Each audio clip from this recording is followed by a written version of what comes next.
Mapagpalang araw po sa lahat at sa ating mga viewers. Welcome po sa aking YouTube channel.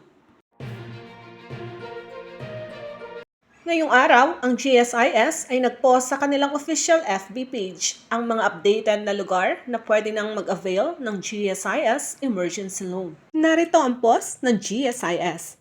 Sa lahat ng mga active members and old age disability pensioners na naninirahan at nagtatrabaho sa mga sumusunod na calamity hit areas, ay pwede na silang mag-apply ng emergency loan sa pamamagitan ng GSIS Touch as of July 29, 2025.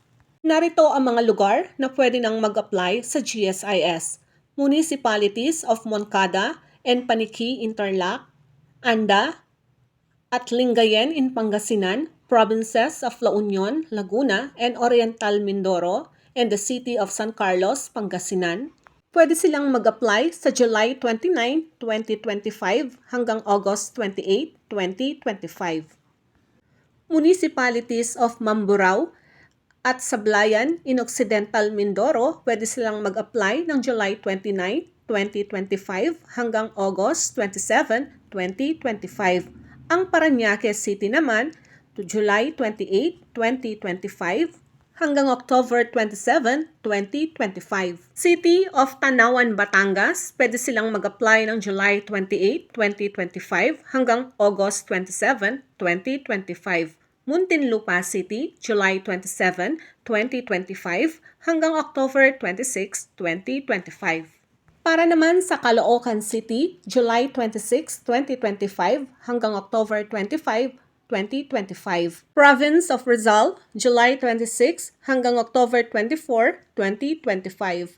Municipalities of Mangatarem at Mangaldan in Pangasinan, July 26, 2025 hanggang August 25, 2025. Cities of Malabon, Marikina, Las Piñas, Navotas at Valenzuela, July 25, 2025 hanggang October 24, 2025. Municipalities of Agoncillo in Batangas, Balagtas in Bulacan, Malasaki in Pangasinan, Rojas in Palawan, provinces of Bataan at Pampanga, and the city of Dagupan, Pangasinan. July 25 hanggang August 24, 2025.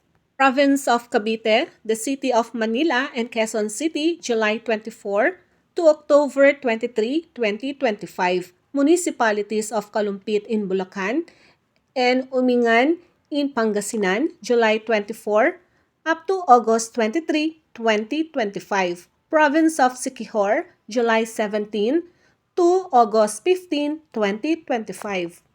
Tandaan po natin ang mga active members, working, residing, and old age disability pensioners na nakatira sa mga nasabing lugar without existing emergency loan, pwede silang makakuha ng amount of loan na 20,000 pesos. 40,000 pesos para naman sa mga active members, working, residing, old age disability pensioners na nakatira sa mga nasabing lugar na may existing emergency loan. Paalala lamang po, dapat ang net proceed ay hindi sosobra sa 20,000 pesos. Pwede na po kayong mag-apply sa mga available dates na binanggit kanina.